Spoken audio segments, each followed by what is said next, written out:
Thank you for downloading the BBQ Central Show. The BBQ Central Show is supported in part by these great sponsors. The BBQ Guru, makers of automatic pit temperature control devices and barbecue pits. Their website is thebbqguru.com. Also, Butcher Barbecue, maker of injections, rubs, and sauces. Their website is butcherbbq.com. And by Big Papa Smokers, your one-stop online shop for anything in the barbecue and grilling industry, to include World Championship winning rubs.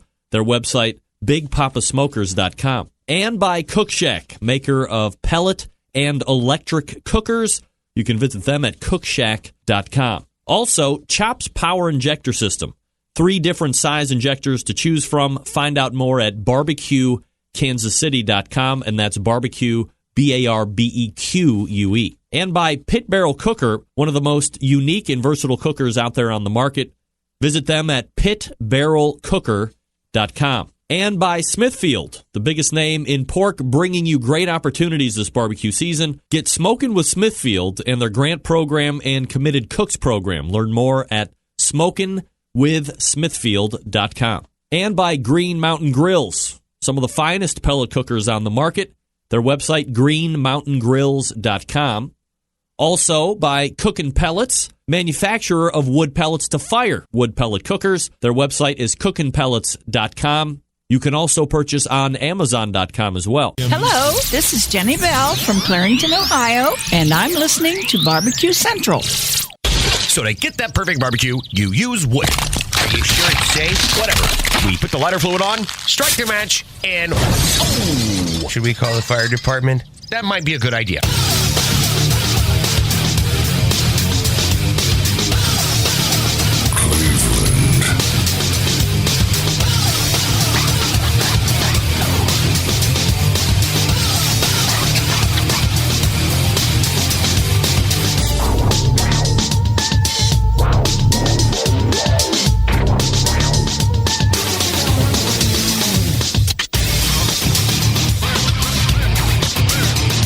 All right, good evening, and welcome to the really big BBQ Central Show.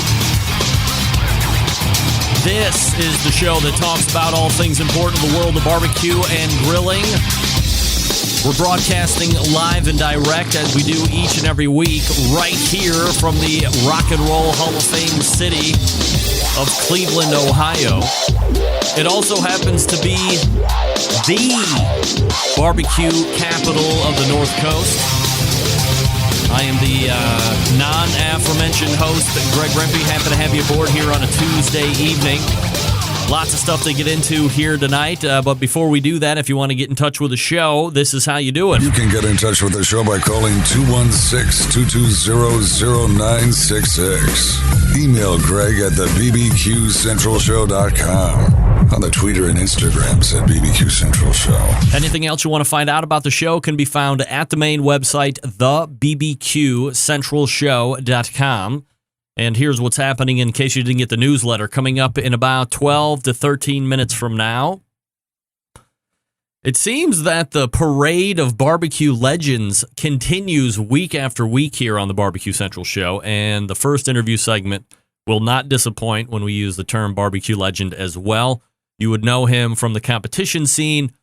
Perhaps more notably, you would know him from the barbecue sauce industry, specifically Head Country. That's right. Coming up right out of the gate, Vice President of Head Country, Paul Schatte. I have to say, I have wanted Paul on this show literally for years and years. I don't know why I haven't hooked it up yet.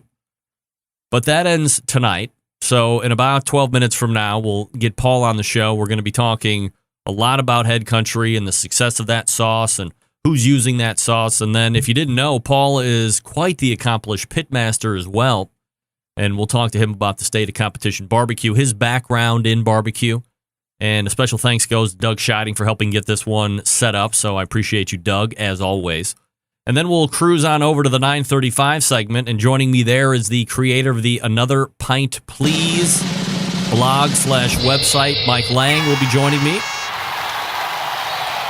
You know, Mike is a unique character in the fact that he is a recipe developer. He does a lot of work, although I wouldn't call him a kept man by Weber by any stretch of the imagination, but he does a lot of work with Weber. He has a lot of Weber cooking equipment, and most notably is that new one that we've been talking about here, which what seems like the last 5 years, but it's only like a year and a half, is that Weber Summit charcoal grill. He's had like a year and a half worth of experience on that, so a little bit more in-depth use and can really give us the straight dope on how this thing is working. If it's exceeding his expectation, we can obviously talk price point because that's always a hot topic when it comes to the Weber Summit charcoal grill. And we'll also talk about some other things that Mike might be into, to include beer and barbecue, maybe. So we'll see how that goes. And then we'll cruise on over to the second hour. At 10:14, I met him down at the 2017 HPB Expo. I have a Fornetto outdoor wood-fired oven in the backyard, and I am in the process of putting together a Fervor ICS 350 gas grill, which will be probably replacing my old-timey Weber gasser, or the Weber's going to go on the side of the house and get ready to get a complete overhaul. It depends on what kind of mood I'm in. But the brand manager of Gourmet Outdoor, Fornetto, and Alfresco Home, Rick Baker, joins me at 10:14. And then at 10:35, he is also a very accomplished pitmaster, doing very well here over the last handful of years. However, he is also putting together some really, really good barbecue competitions out there in the north central part of the country, very north. That being Wisconsin, Minnesota, the surrounding areas there. The pitmaster of Tim's Full Belly Deli, Tim Schopp, joining us. Also, I think it's safe to say in that segment, if you have something that you've been waiting to get off your chest, that'll be a time for you to fit in as well. I don't know if we're going to go the whole segment with Tim, but we're certainly not going to rush him off the phone either, so whatever time we have left over, if you want to jump in, more than happy to have you. 216-220-0966. Greg at thebbqcentralshow.com. Let everybody know right now that the show is live on the air. Get on the social media outlets. Hit up the Facebook, the Twitter, the YouTubes, the Pinterest. Do you do Pinterest? Google Plus. Does anybody do Google Plus? I've never seen it. I have an account because I have a Google account, but I've never posted on Google Plus like in the last 5 years. But what can I tell you? Here are the links to send people to. Audio only, my website, thebbqcentralshow.com. Longtime video syndication partner of this show, outdoorcookingchannel.com/watch-now. You can also get it on Roku as well. Just go to the particular IP television device that you use. If it is Roku, go to the App Store, search for Outdoor Cooking Channel. If you find it, download it, and then you're off and running. You can watch not only the live feed, but you can get a host of archives, not only of this show, but all the other shows that Kevin Bevington from Outdoor Cooking Channel has on that specific website/channel. All right, so here's a question coming in from Kevin Vigil. And I did ask, I almost said Kevin Hart, Chris Hart and Andy Husbands this last week, but I want to make sure that I start mixing this in quite a bit so we have a really good base answer to go off of.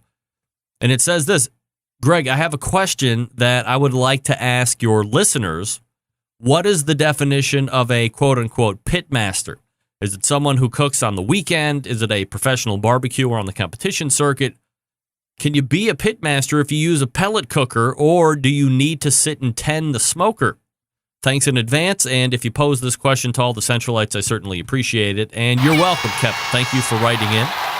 Always appreciate the time that people take to write into the show. So this is a really good question that I think can have a variety of different answers. In my opinion, how do you define pitmaster? I don't know how you define pitmaster. I think that we are in a society that still requires, especially the youth, everybody to win. We don't teach anybody how to lose anymore, which is kind of a really bad thing when it comes to the real life aspect of it. Participation awards, who cares? You play to win. You play for fundamentals, you play for fun, but you play to win. Let's win, right? So that doesn't help you define pitmaster, and I don't know if I even like the term pitmaster, and I use it all the time. I like barbecue cook or barbecuer. What makes me a barbecuer? It's the method that I'm cooking. It's the implements that I'm cooking with. It's the fuel that I'm using. It's the spices and the rubs and all this other stuff. Pitmaster to me almost seems like a rank of chef, or if you're in the military, sergeant, lieutenant, corporal, all of these things. But it's even less definable than those, because if you go to culinary school and you graduate, you can have title of chef. If you go into the military and you do what you should be doing, and you advance through the ranks, you get different rank calls. Sergeant, private, sergeant, lieutenant, all this stuff. Those are earned and not easy to attain, but you can, if you do this, then you're able to quantify how you get to these different levels. I don't know how you would define pitmaster. Like, really, what makes you a pitmaster? I can say I'm a pitmaster, but am I a better pitmaster than an Aaron Franklin or a Darren Worth or a Dave Bosca, or you name it, on the competitive circuit, or some of these people in the restaurants, like I had mentioned, Aaron Franklin?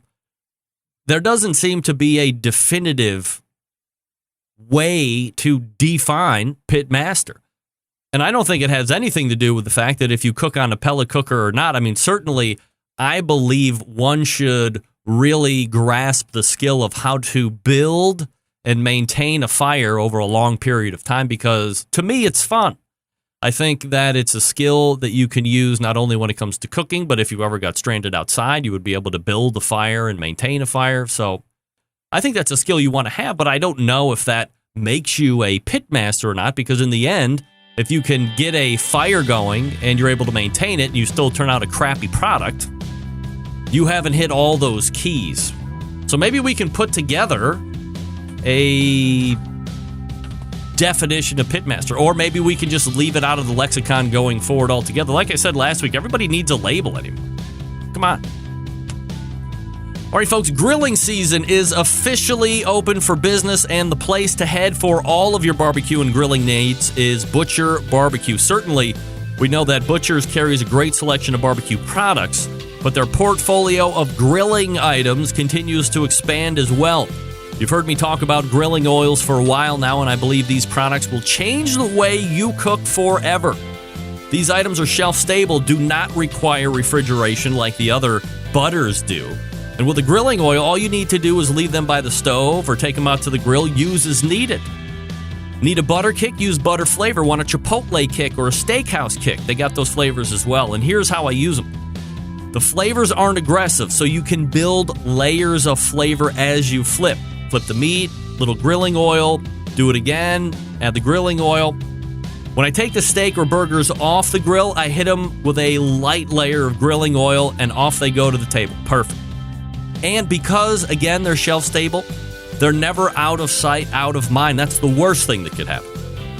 Never resting on his laurels, Dave Bosca is always in the flavor lab coming up with new stuff. The newest items out right now, his Grilling Addictions seasonings, available for sale right now at butcherbbq.com.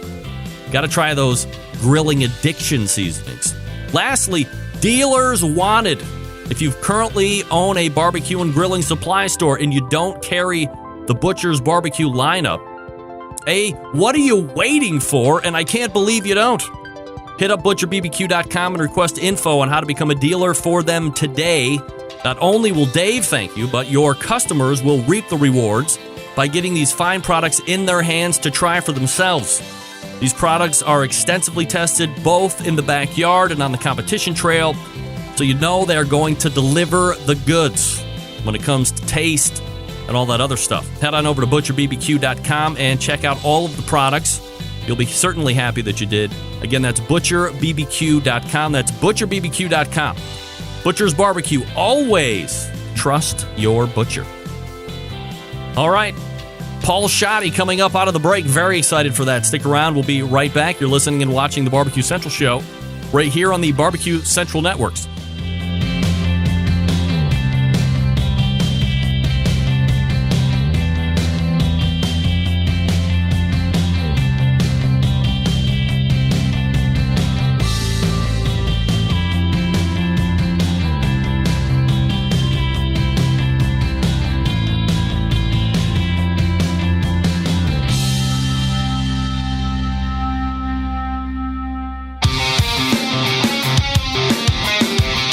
Broadcasting live from the BBQ Central Radio Network studios in Cleveland, Ohio. You're listening to the BBQ Central Radio Show. Once again, here's your host, Greg Rempe. Welcome back. Folks, you love to barbecue, you love to compete, you love to win. Do all three with help from Smithfield since 1938. Smithfield has been providing high-quality, fresh pork products, and now they invite you to get smoking with Smithfield. If you're a competitive barbecuer, you can join the Committed Cooks program. Members who commit to cooking with premium, hand-trimmed Smithfield fresh pork receive swag and other great prizes. Commit to cooking with Smithfield and see what's going on in barbecue at smokinwithsmithfield.com. That's smokinwithsmithfield.com. All right, my first guest tonight keeps the cavalcade of barbecue legends appearing on this show going in full force. He is both a captain of industry in the barbecue world, especially in the sauce game, and he's also a top-notch championship award-winning pitmaster as well. Let's head to the hotline and welcome the vice president of Head Country and first-timer to this show, Paul Schatte, joining me. Paul, how are you, buddy? Hey, Greg, I'm doing just fine, and you? I'm doing absolutely spectacular, Paul. Appreciate you making time tonight. And I guess before we get into the obvious questions of Head Country and exploring a little bit of background on your competition whole side of things as well, I mean, you're very unique in the fact that you have business and competition. So how about a little background about yourself if people are just kind of getting into this hobby and this industry and they're trying to learn about who the most influential people in barbecue are? I mean, you're certainly one of those. Tell me about a young Paul Schatte growing up. Hey, Greg, I grew up in Texas, Houston, Texas. My dad instilled in me at an early age the art of barbecuing. And we'd be working on the weekend, mowing the yard, doing different things around the house, but we'd always have something on the pit, which we'd call it down in Texas, whether it be a brisket or ribs or chicken or, and what have you. And it just was ingrained in me at an early age. And my mom also taught me how to cook. And I always enjoyed cooking and then especially enjoyed outdoor cooking. And I was a school teacher and principal for 20 years. That's what brought me to Ponca City, Oklahoma. And interestingly enough, that's where Head Country BBQ Sauce is made. I got to know Danny Head, the owner of the processing plant, probably 25 years ago. Well, actually 27 years ago in 1990, doing my first barbecue competition. And he asked me if I wanted to go out on the road and promote Head Country, the brand and the product. And I couldn't have been more excited about doing that. So I started doing that in 1991, and one thing led to another, and went to work for Head Country 17 years ago, bought part of the business in 2008, and just have enjoyed being involved in barbecue for, a long time. Paul, it's a unique story. I mean, you're in education. Were you competing at some point while you were also a teacher and then ultimately a principal, or was that after the fact? No, that was exactly the case, Greg. I went around the country and competed under the Head Country banner. Danny Head was Head Country, and I was Head Country Roman numeral 2, so I was Head Country 2, and competed all across the country. And, God bless me.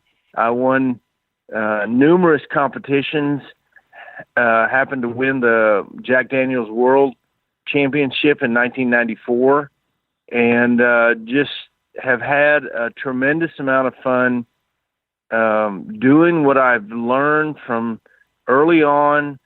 And I'm almost 60 years old and still enjoy firing up the pit every time I do it, so it's just been a lot of fun. Paul Schatte joining me here on the show. The website, by the way, is headcountry.com if you want to check it out while we're chatting here. Paul, you've been with Head Country now, as you said, for almost 2 decades or so, and you've been competing, kind of showcasing those products. How have you found the sauce business, I guess, as a whole, as you've saw originally when you started, 17, 18 years ago, to where the barbecue sauce industry in general is here in 2017? Oh, Greg, it's amazing.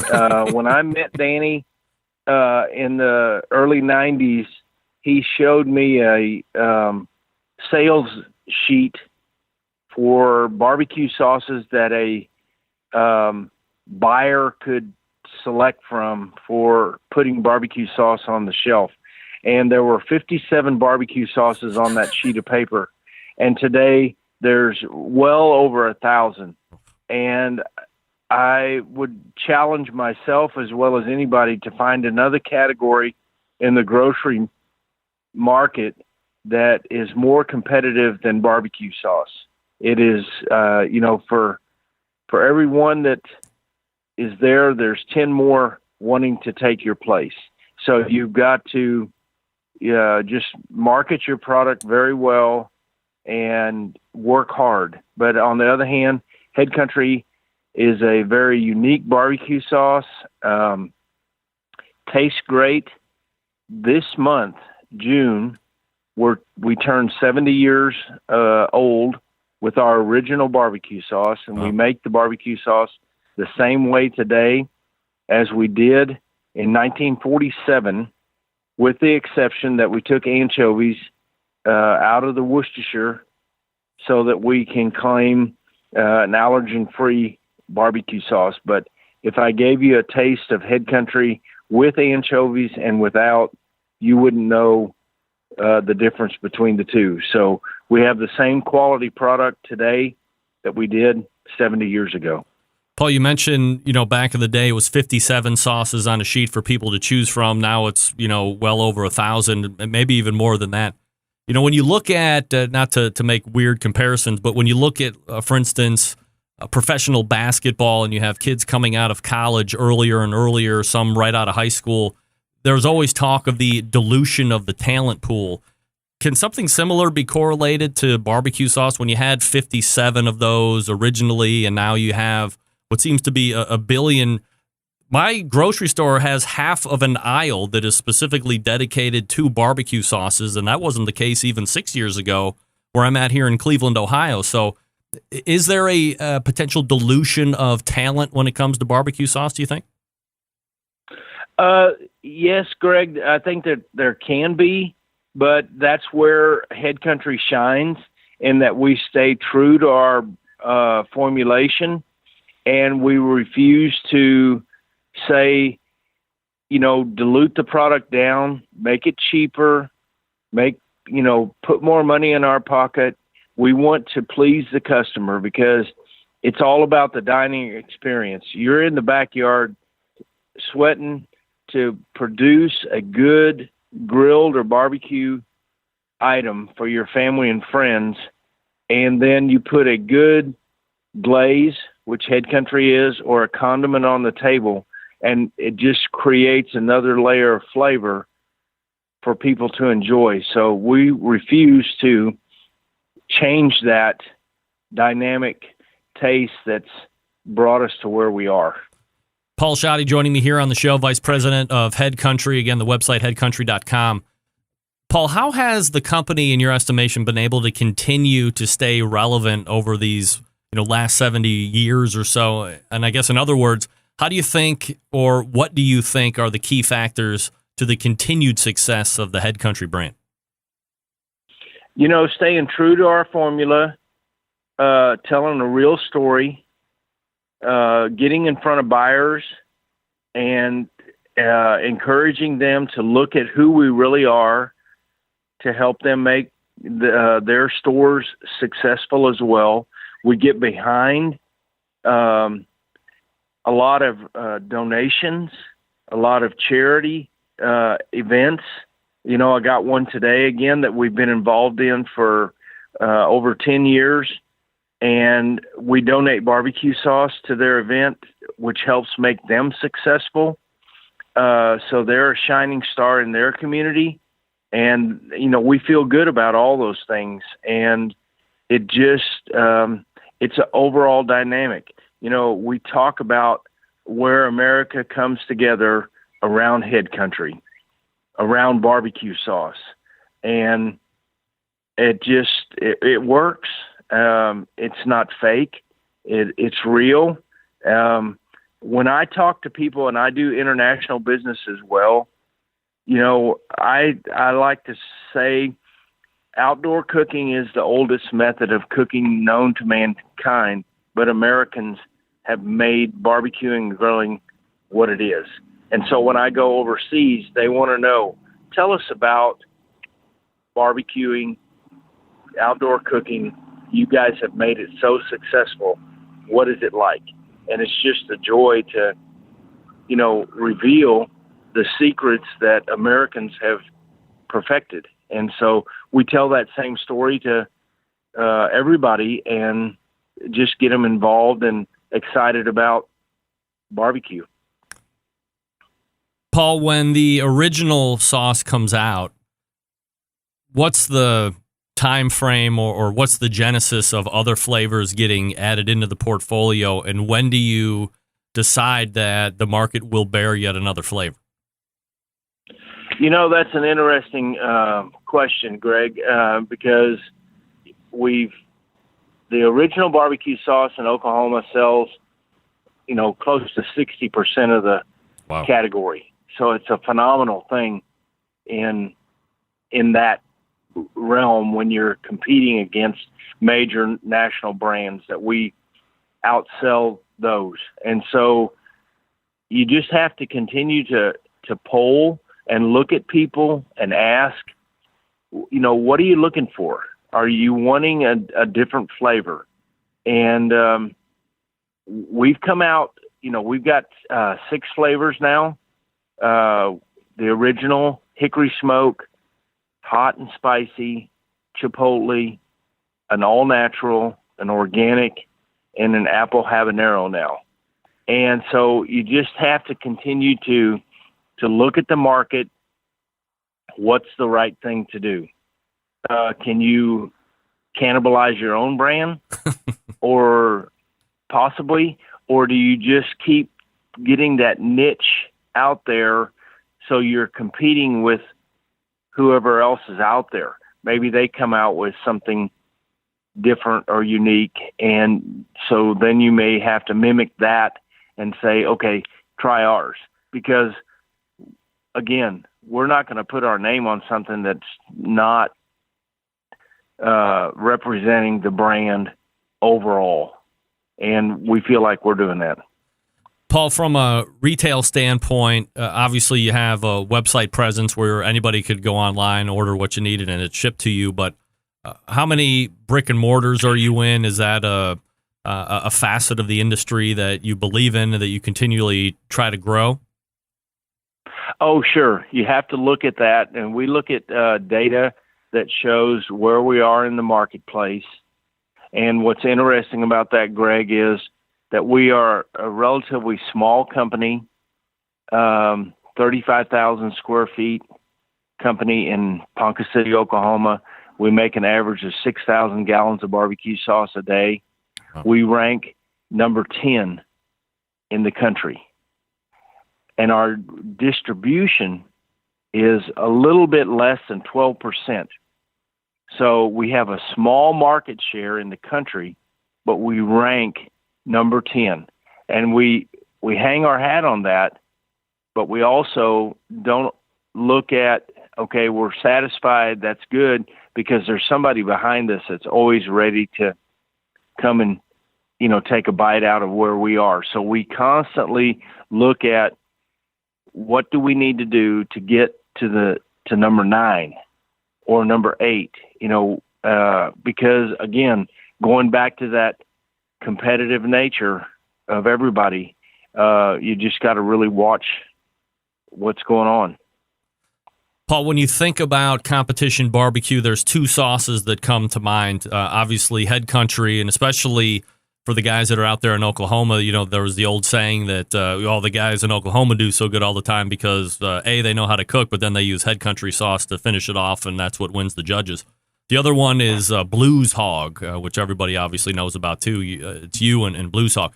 How do you compare, contrast those two sauces? They're uniquely different. They're both sweet, and Blues Hog has just a different makeup to it. And there's a number of people out there that will combine the two, Head Country and Blues Hog, and then do very well. And again, as I mentioned earlier, it's just that overall dynamic taste, layer of flavor. It's what, you can't tell a chef anything, and so you can't tell a barbecue cook anything either. And so if he lands on something, if it's a combination of Head Country and Blues Hog, or Head Country and some other ingredient, then more power to him. Because we don't go compete to lose. We go to compete and win. I will have to say though that the last 16 world champions at the Jack Daniels have all used Head Country. Now, did they change it a little bit?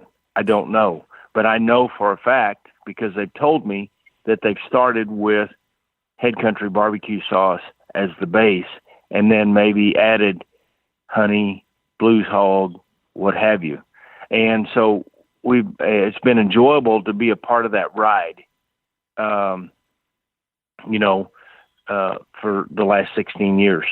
So, Paul, from a business side, if all of a sudden somebody was able to kind of pinpoint, I'm using X amount of Blues Hog, X amount of Head Country, and this all of a sudden really seems to be dominating and people are winning, and you know how it's like in competition barbecue. Once somebody sees this is what's winning, everybody wants to race out and do it.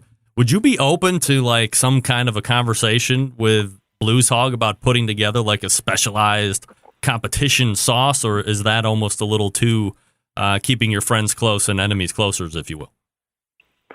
Oh, that would be an interesting conversation to have. But I want everybody on the competition circuit to be as successful and happy as I've been for the last, 27 years. I've had a great ride competing and winning like I have.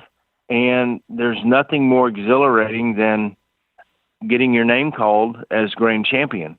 And so if there's a chance that we can make something that helps not only a competitor, but it starts in the backyard, because people don't go to competition and say, oh, I'm going to compete without being successful in the backyard first. They have to have built themselves up to, okay, now I want to go on the road and see if I can do this. And so, any way that Head Country can help the backyard chef get to the next level, I'm all for it. Paul Schatte joining me here on the show. He is the vice president of Head Country, and the website is headcountry.com. Paul, we really spent a lot of time on the sauce, and I'm not going to have enough time to get into the competition stuff. However, that means I'm going to have you back on so we can talk about competition progression over the time that you've been into it. So hopefully we can schedule that sooner than later. But I appreciate the time tonight. Oh, Greg, enjoyed the time and would love to talk competition, and we'll do that again. All right. Appreciate it. Take care. You got it. There he is, Paul Schatte. Right. How fun was that? Again, I don't like to just toss around the terms barbecue legends. All guests on the BBQ Central show appear via the Smithfield hotline. However, yummy. I think I'm kind of correct in saying that, especially if you're in the competition scene, and is it safe to say that, Dave, you would know this since you're an Oklahoma guy. I mean, is it safe to say that Head Country is kind of a regional popular barbecue sauce? A lot of guys in competition obviously know about it, and that disperses across the country. But when you said that Head Country is doing 60% of retail barbecue sales in the state of Oklahoma. That's a lot. 60%. And there's a lot of barbecue sauces out there right now. I don't know if you've looked at your grocer's barbecue sauce aisle, but there never used to be a barbecue sauce aisle. And now there are barbecue sauces aisles all over the place. There's a barbecue restaurant in Worcester, Ohio, and they exclusively carry Head Country BBQ Sauce. This is the first place I had it. It's delicious. I love it. They make these great smoked wings, Head Country sauce on it. Oh, nothing better than that. All right, folks, let me talk to you quickly about the Pit Barrel Cooker. Gang, pulling the trigger on a new cooker can be nerve-wracking sometimes. Temperature control, fire management, what woods to buy. Should it be a pellet cooker or not? Who needs the hassle? Might I strongly suggest a Pit Barrel Cooker. The Pit Barrel Cooker makes cooking simple and fun, and it might be the most unique, versatile, and easy-to-use cooker available on the market today. Imagine a single cooker that turns out the traditional great barbecue meats while also being able to ramp up in temperature to do those burgers, chicken wings, and hot dogs. The versatility, all thanks to a revolutionary design that goes beyond traditional convection. Their hook and hang method places the food in the center of the heat so it's acting like a stationary rotisserie, if you will. Not only is the Pit Barrel a fabulous cooking vessel, it's aesthetically sexy as well. Built to withstand heat, thanks to its porcelain enamel finish, the Pit Barrel is able to withstand any type of weather. Also, extremely portable. It fits in the back of most trucks, vans, and SUVs. It's ready to go wherever you are. And of course, barbecue folks love accessories. And the Pit Barrel doesn't disappoint here either. From rubs to the unique removable ash pan, pit grips, turkey hangers, hinged grill grates, coffee mugs, beer koozies, stainless steel rub shakers, you name it. A full line of accessories to really complete your Pit Barrel experience. And the best part of all, for $299, the Pit Barrel comes fully assembled and ready to cook on. And it ships for free right to your door. Not only does the cooker ship for free, but everything they sell ships free to lower 48. Don't take my word for it. The folks at AmazingRibs.com continue to sing praises, not 2 times, not 3 times, but 4 years in a row. They have made it their Gold Division highest rank, by the way. 4 years in a row. Head on over to pitbarrelcooker.com, see what everybody's talking about. Be sure to check out their full collection of short how-to videos. Then pick up 1 or 2 for yourself. You'll thank me later. If you have any questions, you can contact them through their website or call 502-228-1222. That's 502-228-1222. And yes, they'll actually talk to you. Find out what great customer service is all about at pitbarrelcooker.com. All right, Mike Lang coming up out of the break. Stick around. We'll be right back.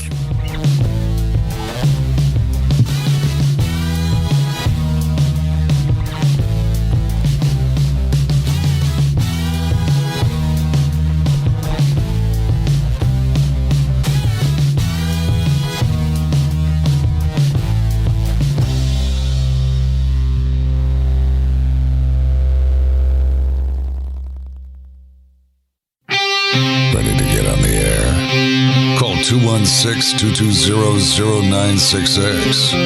Now, let's get back to the LeBron James of barbecue talk.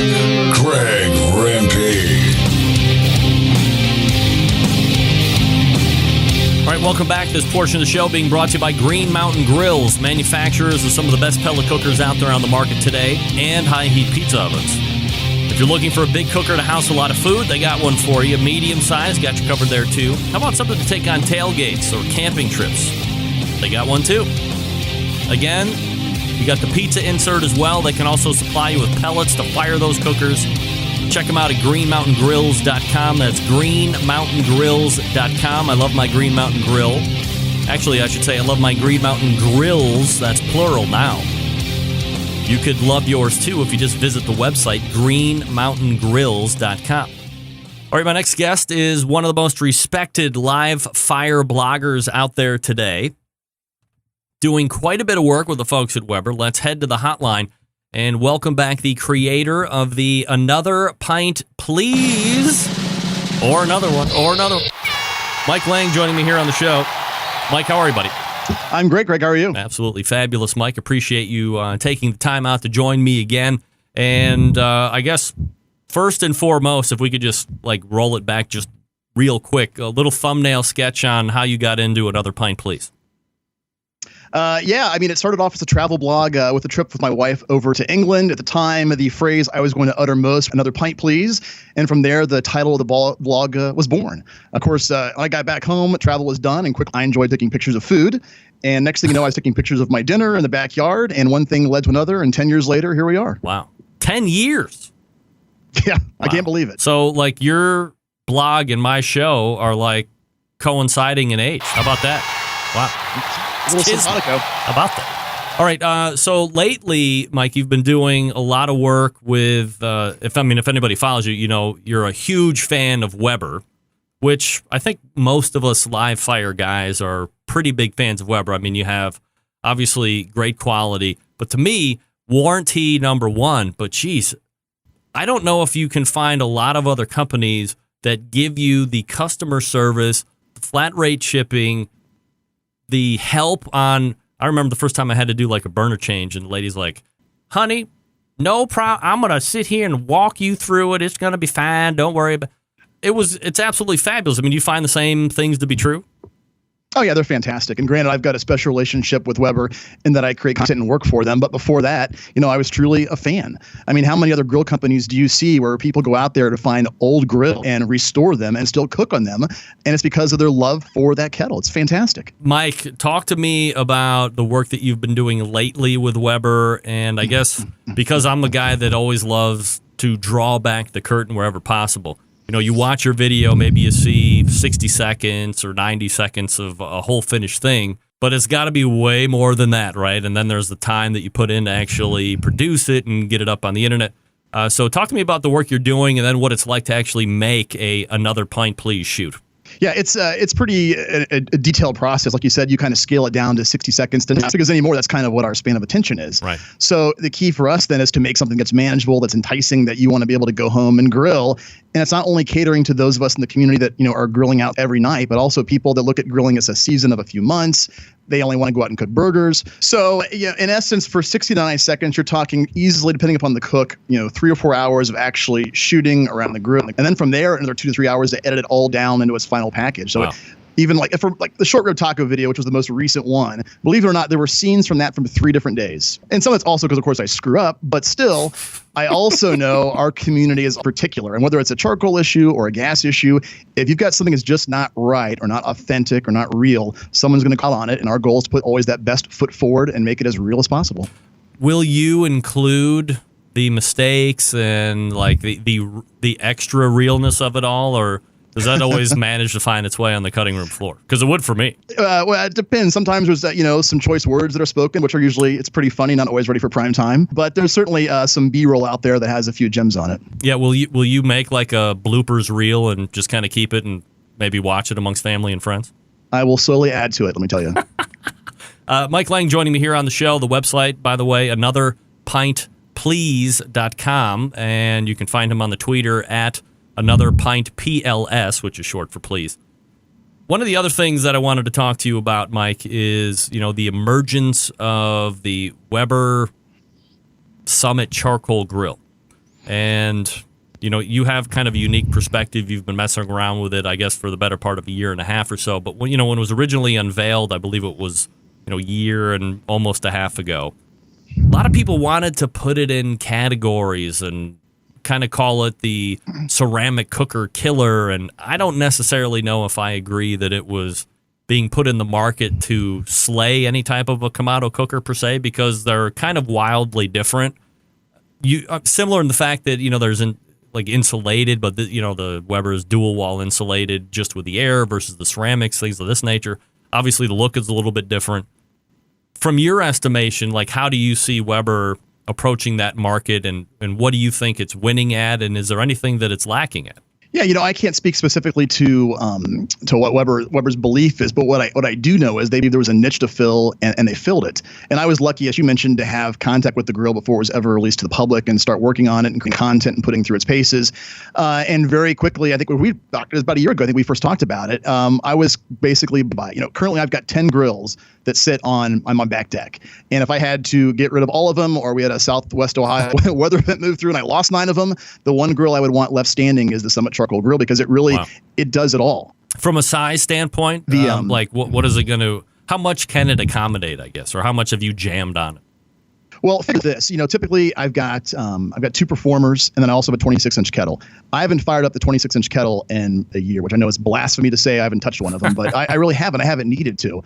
I mean, outside of direct grilling, you figure the Summit charcoal drill's got about 24 inches. If you're feeding either a large party or a group of family or friends, it's going to easily cover it. You're going to talk low and slow and smoke for a long period of time, add in the extension rack, and you can fit on there a brisket, 2 pork shoulders, and you're going to create a substantial amount of food. So size-wise, for me, it perfectly fits the mold. It does come with a few accessories. Right off the bat, you have that deflector plate. You can get it either, I don't know if you call it like bare bones, or you can get it with the cart. Do you have the cart one, or do you have the leg one? Right, I've got the cart at the Summit Charcoal Grilling Center, which has got the cart, some extra storage, and then an area for the charcoal to go underneath, which is nice. I like it for the prep area that it has. There's always a place to put something outside, and I like that a lot. I think one of the things, too, which I'm kind of blown away by is efficiency and fuel.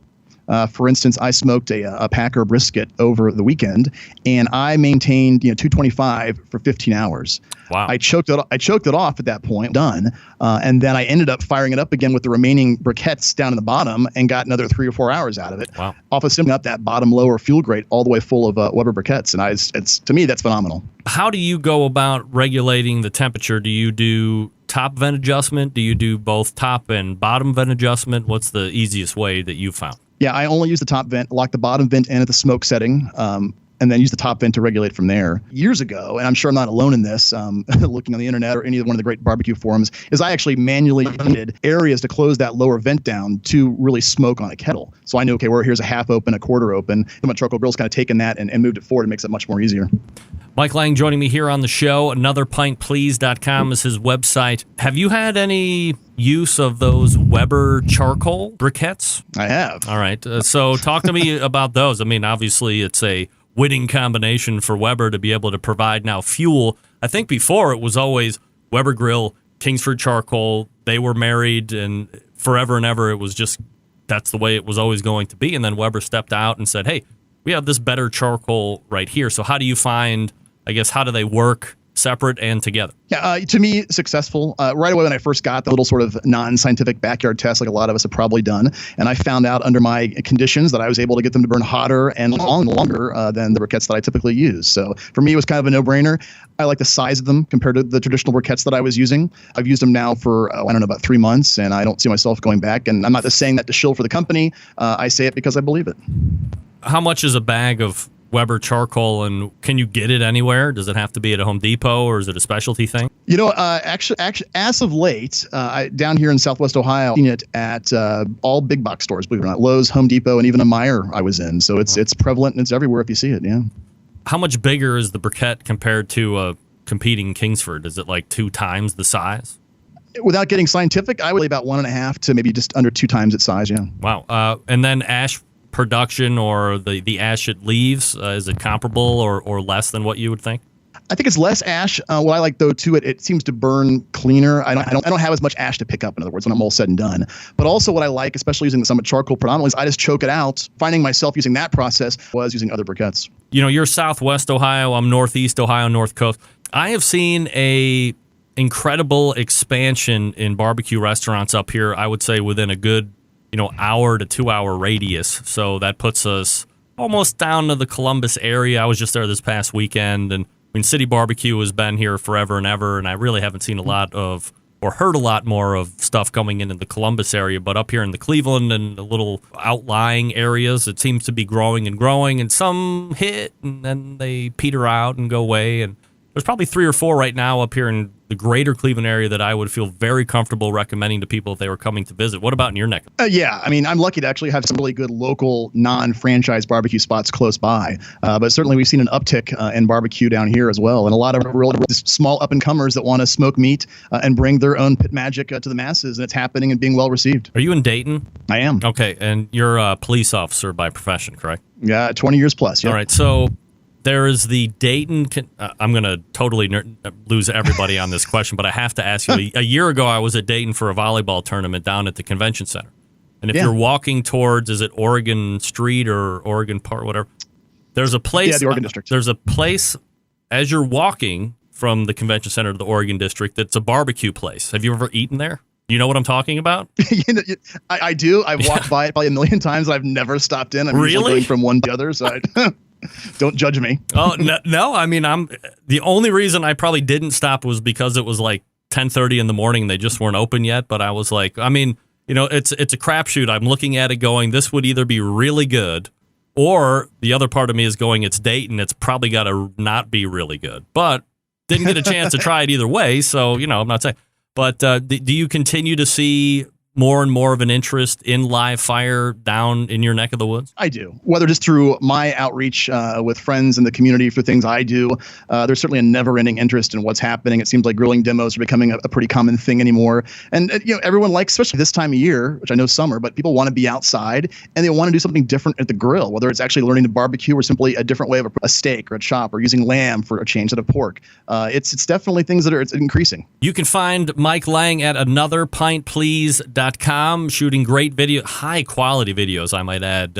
Beautiful things to watch. You're kind of a master at this whole thing. You've gotten very good at it, and someone who can appreciate the work that goes into it. Very well done. Again, anotherpintplease.com. It's Mike Lang. Thanks so much for coming on the show, man. Really appreciate it. Thanks, I appreciate it. You got it. There he is, Mike Lang. What the flip was happening there? Sometimes you call back, and I think there was some kind of a computer thing going on there. Too bad. I mean, easily one of the most audibly wonderful guests that I've had in maybe ever. I mean, he sounded like he was in the studio with me until the Max Headroom thing started kicking in. But I don't think that was going to get rectified, but I can fix that for the podcast people.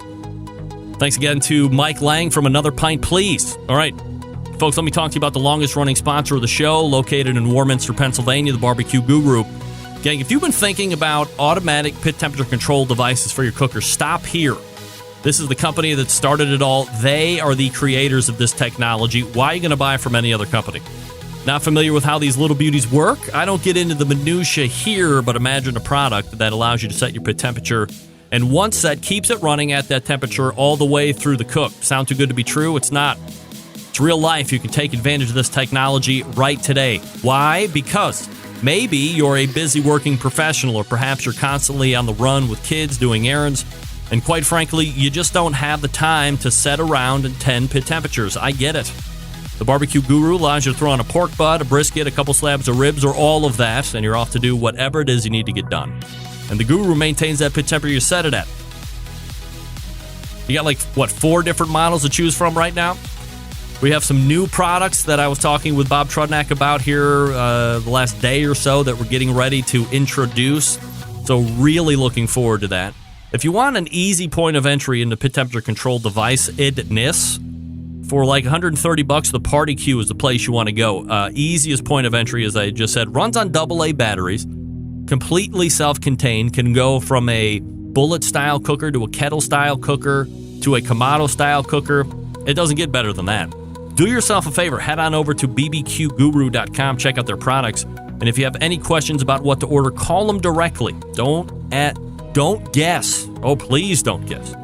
800-288-GURU. They'll make sure you're outfitted with exactly what you need to get you up and running right out of the box. That's 800-288-GURU, or visit bbqguru.com.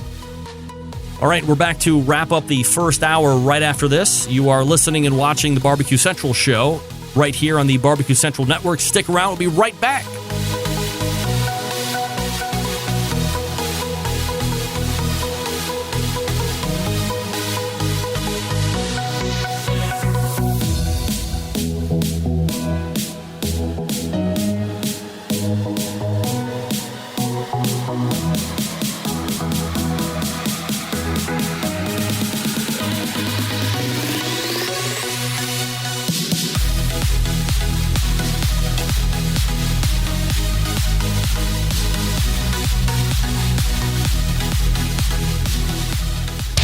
Big name interviews, advice on cooking brisket and ribs, and the only host willing to share his honest opinion on all things important in the world of barbecue. It's the Barbecue Central Show.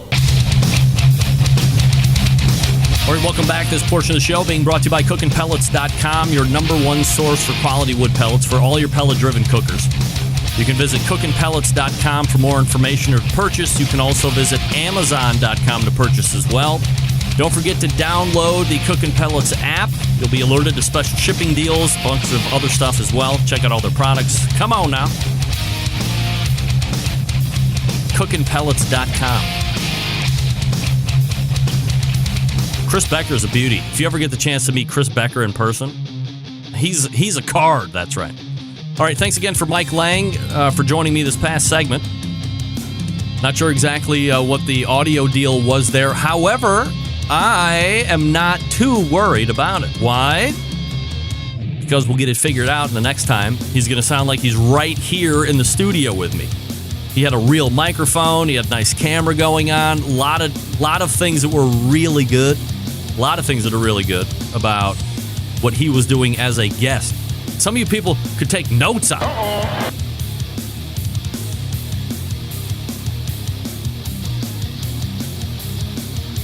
All right. I think we're all set up for the second hour. Mike's website again, Another Pint Please. On the Twitter, Another Pint PLS. Worth the follow. And again, if you've never been to Mike's website, he's obviously using like mega high definition cameras. He's got them like set up probably on poles because there's a lot of top down shots. And then he just puts together in a masterful way these things that you just want to like watch over and over again. It's very good.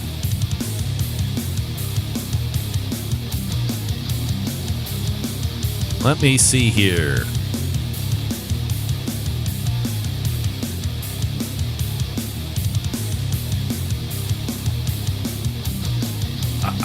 I'm reading a comment that somebody made on the May 3rd show of last year, and I have no idea what the heck he's talking about. Holy moly.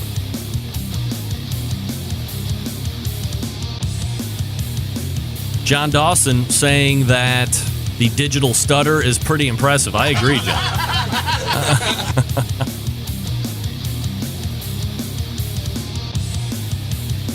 And let me see. Okay.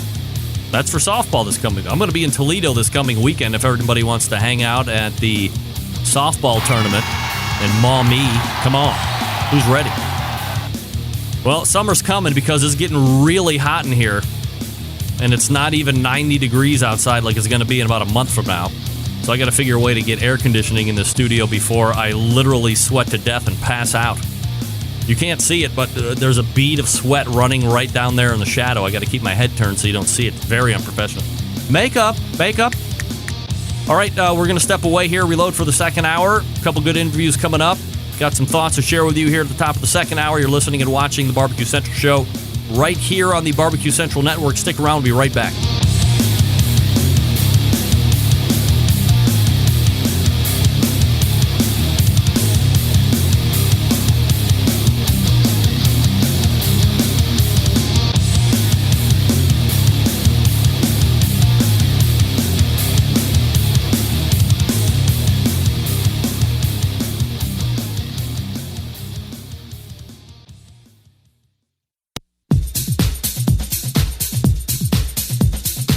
Happy to have you aboard here for the really big barbecue show. Boing. We cook because we have to, and we grill because we want to. Hi, this is Greg Rempe, host of the Barbecue Central Radio Show. And you are listening to BCRN, all barbecue and grilling all the time.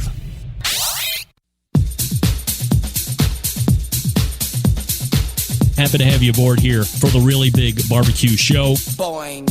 We cook because we have to, and we grill because we want to. Hit me! Fine, how's it going?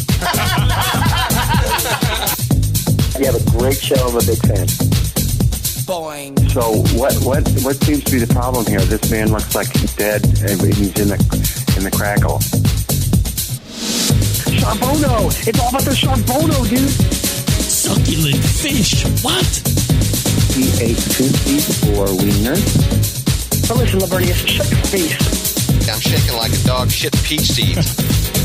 We have top men working on it right now. Top men. All right, just like that, we are into the second hour. Hey-o! Folks, you've done it. You've made a major accomplishment in your life. You've found the Barbecue Central show, whether it's live or on iTunes or Google Play or however it is you're consuming your situation.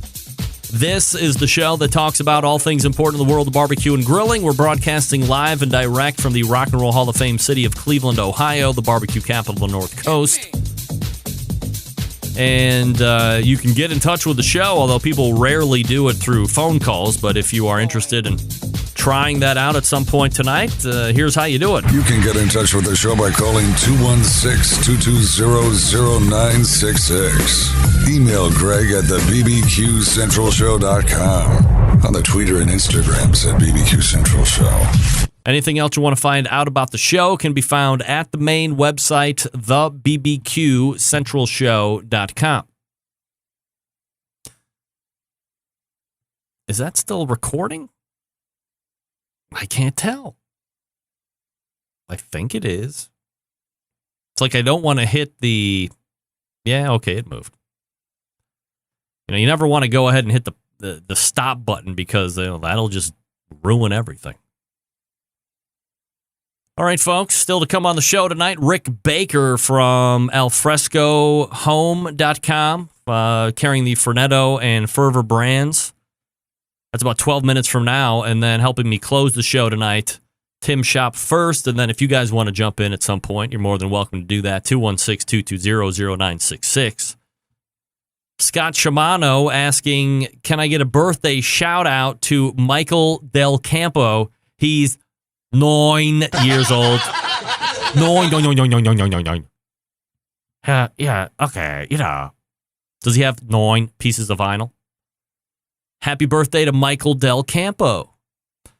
The National Pro Barbecue Tour presented by Sam's Club rolled out into Laurel, Maryland this past weekend. It was a local qualifier that sends the top 6 teams to the Commonwealth of Richmond, Virginia, on August 26th. The top 6 teams moving on to that regional final are your grand champion with a 681.6, Wolf Revenge Barbecue. Congrats. Second place, friend of this show, former team of the year with a 671.86, Three Eyes Barbecue. Shout out to Danny.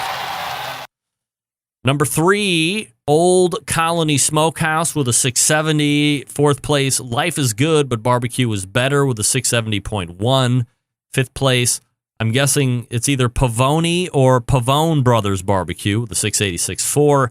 And rounding out the top 6, 420Q with a 667. Now, if you were listening and or paying attention, this was a dominating performance by Wolf's Revenge Barbecue. Again, points difference between RGC and GC, 10 points. Wolf's Revenge with a 681, Three Eyes with a 671. So Wolf's Revenge really bringing the hammer. And almost a 26, no. That's a 23, no, that's a 13-point gap from 1 to 6. So, again, we talk about it from time to time here on this show. How many times have we seen a barbecue competition get decided on a 100th of a point or a 10,000th of a point? This one, not that much in question or in doubt. Wolf's Revenge with a 10-point over second place. That's pretty phenomenal. But congratulations to all 6. Moving on to that Richmond, Virginia regional final. Again, that's August 26th coming up in a few months from now. The next National Pro Barbecue Tour from Sam's Club will take place this coming weekend in Harrisburg, Pennsylvania. So good luck to everyone competing. So, here are the emails that I have been getting, not by the truckload, I would say, but certainly on a fairly regular basis ever since 2 weeks ago when the Hall of Fame inductees were announced here on this show, released for public consumption by the American Royal. Dear Greg, are you pissed or not? Pissed about what? That I'm not in the Hall of Fame? Sorry. No. that big stuff out of here. I'm not pissed because I didn't get picked. And don't forget the idea behind what I termed the groundswell this year and last year. Did I do it last year or was that 2 years ago? I think last year they snuck it right by me and I didn't realize it. But I was watching this year for the request of potential nominees. For the record, 100% not pissed. For the record, 100% satisfied and happy for the 2017 inductees for this year's Hall of Fame. Melissa Cookston, Famous Dave, and somebody else that I'm not going to remember right now that I should remember, of course. Who is it? Didn't I just have him on last week? Yeah, I did. Oh, jeez. Jeff Staney. No problem. All deserving to be in the Barbecue Hall of Fame. Of course. Now, I did send yet another message to bbq@americanroyal.com, which I believe is still an active email address because I didn't get a bounce back when I sent it, inviting whoever, because it's a generic email address, I don't know who to make it out to, but say, hey, to whom it may concern, would love to have you on the show to talk about the class of 2017 going into the Barbecue Hall of Fame.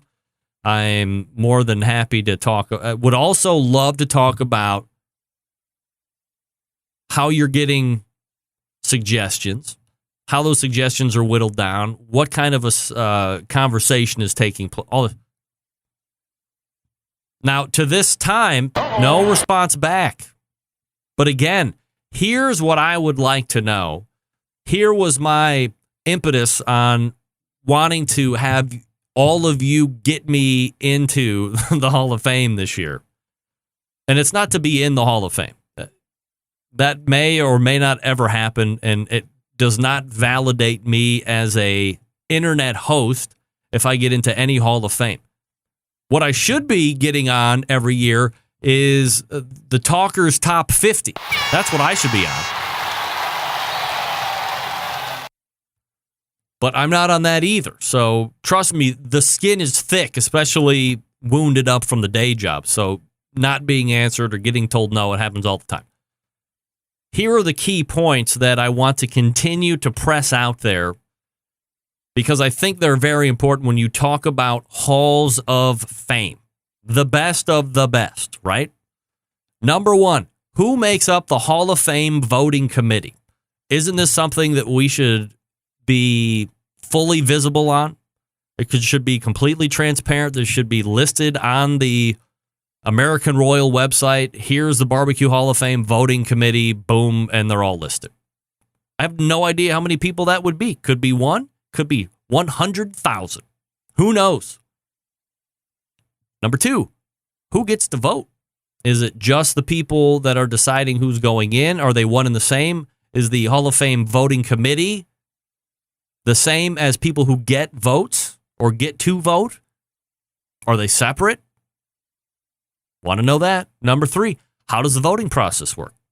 Is there an open dialogue? Is there a secret meeting? Are there underground Skype conversations saying, here's who we have or here's who we're going to...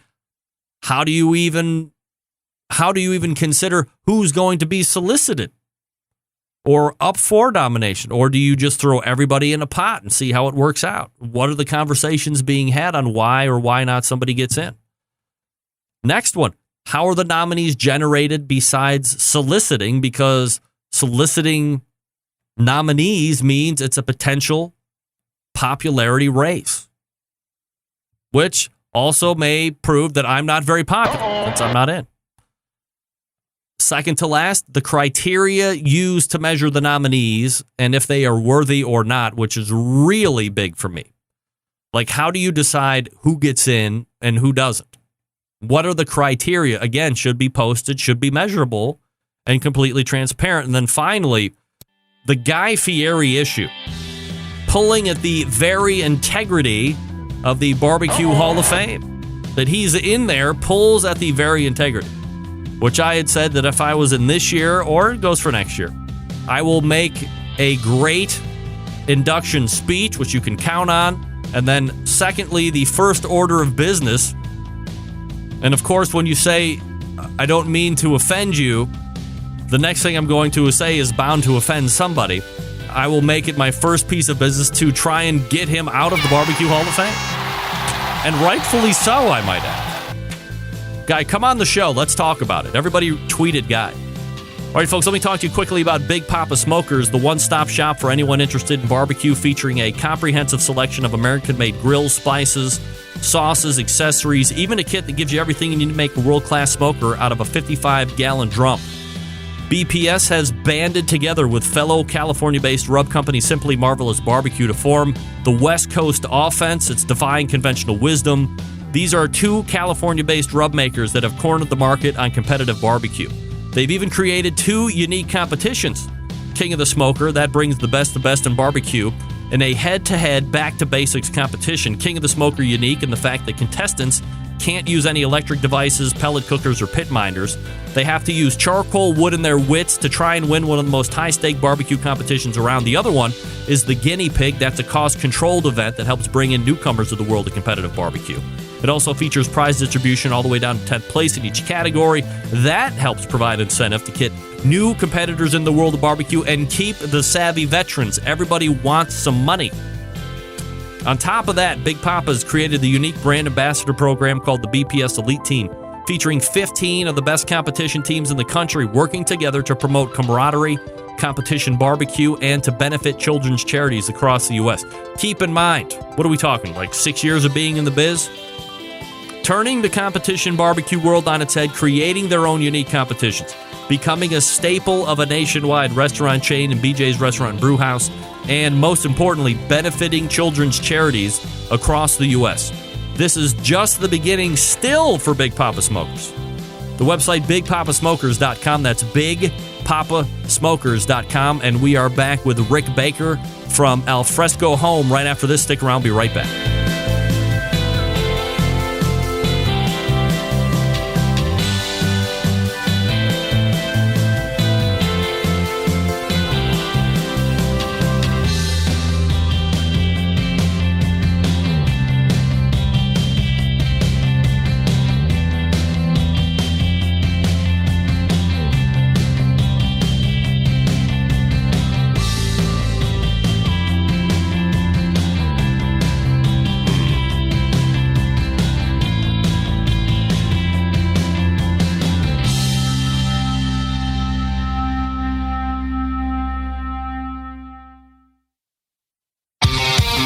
The only show giving you a monthly visit from a doctor of barbecue.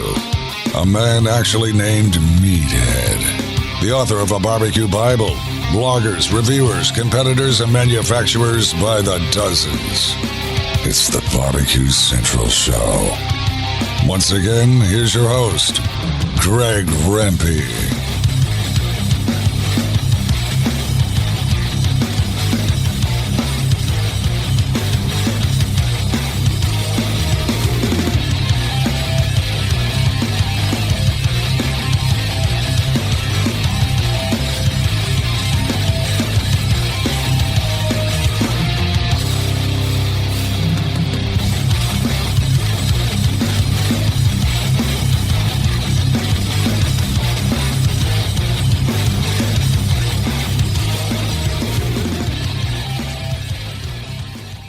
All right, welcome back. This portion of the show being brought to you by Unknown Smoker Accessories, makers and purveyors of made-in-the-USA stainless steel barbecue and smoker lid hinges, barbecue accessory hangers, rocket hot chimney grillers, and heavy-duty aluminum foil dispensers, the fine products from Unknown Smoker Accessories. Keep your gear where it needs to be, at arm's length, ready for battle.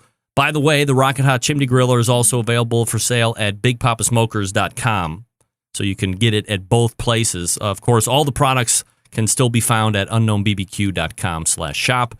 That's unknownbbq.com/shop. All right. Got to be honest, fell a little behind there on numbers and so forth, but now we're back where we need to be. Folks, up next, if you're looking for a new grill, if you're looking for a great product that might enhance your outdoor experience in terms of an oven. Look, we all know it's hot in the summer, and there's no better idea than, as we say, getting the heat out of the kitchen, literally. And my next guest might be able to help you do that. Let's go ahead and race over to the hotline and welcome Rick Baker to the show. Rick, how are you, buddy? Hey, Greg. Doing great. Good. Appreciate you making time here for the show. And I guess before we get into some of the product talk here this evening, maybe a little general background about yourself, if you're into that live fire cooking situation and kind of where you grew up, all that good stuff. Okay, cool. Well, hey, I'm a Cleveland native, born and raised. And you're saying it out loud. Ohio. Wow, you're saying it out loud. All right. Love it. Appreciate that. And, I raised my family in Brecksville.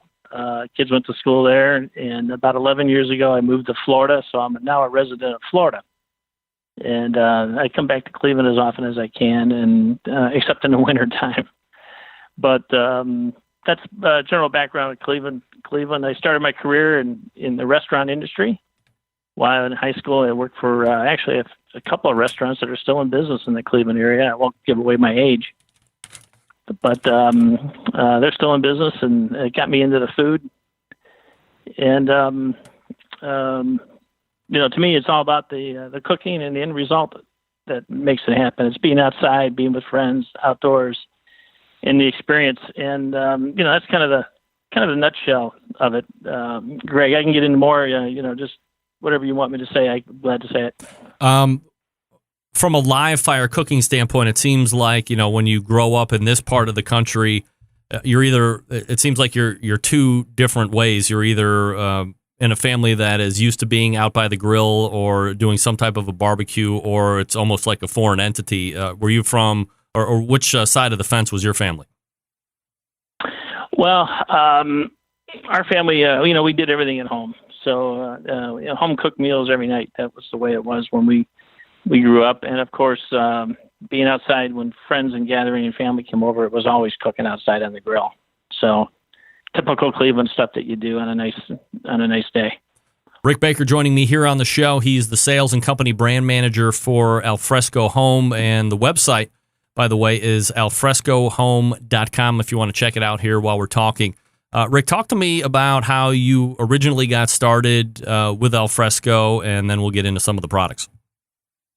Sure. Well, Alfresco Home is a outdoor living company, and the family goes back several years. They produce casual furniture. They're a huge company with the casual furniture manufacturer, and we have customers all over the country. We got into that was my background. I worked for a large company in Cleveland that was one of the largest suppliers and retailers of patio furniture in probably all of North America. And we built sunrooms, room additions for the backup homes. And one of the things, the whole thing in Cleveland especially, or Northeast, or really anywhere, is extending the seasons and bringing the outdoors in. And anything that goes outside or inside one of these rooms, I was in charge of. And one of the things we did was barbecue grills. And, starting out in the restaurant industry, at a very early age, I learned a lot about food and prep and cooking and in different ways of doing things. But when I had the opportunity to work for this big retail chain out of Cleveland, I had the opportunity to basically cook on just about any piece of equipment you can imagine. I go back that far, and I know a lot of the brands today. So I got my experience cooking over 25 years of being in this industry. And so that's kind of the real nutshell. But Alfresco Home is big in outdoor cooking. It's one of our divisions of the company. Casual furniture I mentioned earlier, and then we do garden pottery and accessory ceramic. And, you go to any of the big garden centers in Northeast Ohio, there's a few big ones there. You'll see Alfresco Home pottery all over the place. So that's kind of how I got started with them. I've known them for a while, and it's about as close as you can to being, your own boss working for a company like this, because it gives me the opportunity to, even go on shows like you and help people out with their cooking and that sort of thing. So that's kind of the quick story behind Rick Baker. So is it grills and the ovens that you're specifically in charge of, or does it also entail the furniture and the pottery and all the other little subdivisions? Yeah, as a brand manager, my sole responsibility is with the ovens and grill, what we call outdoor gourmet with Alfresco Home. Where I help out, our company, we really operate as a team, Greg, and we all help each other. So if I'm needed at certain times of year, like for instance, wintertime cooking outside is big, but it's not as big as say in Florida that time of the year in the wintertime. So, I go where I need to go and do what I have to do. And because we have a lot of customers that, not only have grills, but they also have casual furniture. So they do both. Rick Baker joining me here on the show, and you can visit the website, alfrescohome.com, while we're talking. All right, Rick, so let's talk a little bit, I guess, first about the gas grill that you offer, and the name currently is Fervor. What can you tell me about that? Well, Fervor, the name Fervor actually means warm or hot or with passion. And, cooking is all about passion. And the grill came into play. I'll basically tell you how it happened. We've been selling outdoor gourmet products for, I think, about 5 years now nationally. And the manufacturer that produces these grills for us came to us and said, hey, look, we want to grill for the North American market, but we don't know the North American market. How can you guys help us? So I won't bore you with all the details, but basically what we did, Greg, is we went to, we did a lot of research on this, and we brought in focus groups for professional chefs from around the country. We brought in retailers from around the country, guys that sell grills. We brought in their service techs. We brought in consumers and professional chefs, and we put them all in a room, and we asked them hundreds of questions, and we did this all over the country. And we took all their answers and input, and we put them all into one thing, and we came up with the Fervor Gas barbecue grill. So, for instance, the who we partnered with is a company out of Australia that's been making barbecue grills for nearly 50 years. They service customers in over 30 different countries with offices around the world. Wow. And Alfresco Home is the sole, only national distributor of Fervor products in the country. And we're really proud to have that. So what makes the grill different? Or, the consumers, when we asked the consumers what they wanted in a grill, surprisingly, it all came down to the food. It was the taste of the food. And it didn't matter if there was a, $79 grill or a $4,000, all stainless steel, monster that you'd put in your backyard. It all came down to the taste. And so what we did was some of the features of this grill. I mean, all grills will cook food. I mean, that's what they do. What we tried to do is incorporate some smart and some friendly features of this grill. And, I can go down through a list. I don't know how much time we have, Greg, but I can go over a few of these if you'd want me to. Yeah, I think some of the, the real high level points is worthwhile, and, people can hit the website and get a little bit more in the weeds if they want. Okay, sure. Well, I'll just start, I'm imagining the grill here being in front of me, so I usually start from the top down and work the way down. But a lot of grills, good companies use 3 or 4 grade stainless steel. So that's nothing different to Fervor. We use 3 or 4 grade stainless steel. However, what we do is we put a non-fingerprint coating on the finish. So when you touch the stainless steel, you don't leave any fingerprints, which is really kind of a cool idea. So all you need is really a damp cloth and wipe it down. There's no more cleaners or anything you have to use on our stainless steel. Matter of fact, it comes out of the box looking like brand new. A little thing like your control knobs for your burners. We put a little rubber ring around the knob, so if your hands are greasy, so it's a non-slip control knob grip. Our grills are unique because we use a full width glass window across the entire width of the grill. And it's in a position in such a way that it'll never turn color or tint from the high heat. As a matter of fact, we warranted that for 25 years. So that's really kind of cool. And the reason why it doesn't get so hot is because the hood is insulated. So you can actually, when this grill is on and your hood is down, if you're roasting and you want to see what your food looks like, all you got to do is look through the window, which is really kind of a smart idea. You don't have to keep opening the lid of your grill to see what your food's doing. All you got to do is look inside. But if you happen to touch the hood of the grill, you're not going to get burnt because it's got an insulated grill hood to it. Again, just kind of another smart feature. Hey, Rick, even inside the grill. Go ahead, Greg. let me ask you a question. Is this one of those things where, the window is like a good idea, and then after 3 cooks, it's all caked up with smoke and fat, and you really can't see in it, or no? Yeah, well, that's a great question. When you're cooking on a grill, if you're grilling, you're generally grilling with the hood open. If you're roasting, you're cooking at a lower temperature with the grill hood down. So, if you have a lot of grease and fat, your hood is down and it's splattering all over. You'll get some grease and oil on your window, and it's just a matter really of some mild soap and water and wash it down, and you're ready to go.